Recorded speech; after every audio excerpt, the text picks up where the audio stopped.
Rudy. Vlogs ni Jonas here again. So, ito payo ko lang po sa mga customer na nagbo-book ng mga mamahaling item, alahas, collectibles item, etc. So, lalo-lalo na yung alahas. Bakit? Kasi po, may mga riders po kasi na natutokso. Hindi kayang labanan yung tukso sa mga bagay na yun. Dala na rin siguro ng pangangailangan.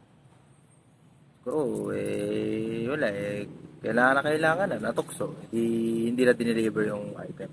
So marami po akong nakikita sa YouTube, sa TikTok na mga customer na ninakaw din yung item. Kahit sa mga groups ng delivery. So, ang may papayo ko po dyan is magkaroon po talaga sa mga may-ari ng jewelry or jewelry owners or mga online seller ng jewelry, maganda ho mag-hire po kayo ng rider.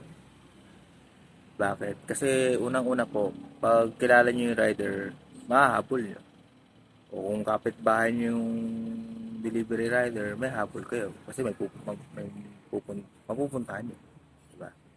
Compare nyo po kasi minsan talaga pag binook nyo, tapos low rate yung rider, wala. Hindi na magpaparamdam yan. Mag-aalibay na yan. Papatay na kayo ng tawag niyan o text. So, yun pa rin po yung mas the best. Pero kung ibubook nyo po yan, wala naman pong problema kung kukunin nyo yung address, yung plate number, tsaka yung lisensya. Pero please lang po, pag na-deliver na po yung item, sana po, pag-delete na rin po yung picture. At huwag nyo pong gagamitin sa ibang bagay. So, please lang po, i-delete na lang po natin after ng delivery. So, yun, experience ko, mga ate at mga kuya, napag-deliver naman po ako ng mga ganun. Ilang beses na po. So, kinukuhanan ako ng ID, identification, tapos plaka. So, pati lisensya ko pinicturan. Pero, nai-deliver ko naman ng maayos yung item. Nagtitip pa nga sa akin. So, sa mga rider dyan, please lang. Kung hindi nyo talaga kaya, wag na kayong bumiyahe. Diba? Kasi, ano kayo bulok na kamatis kayo eh.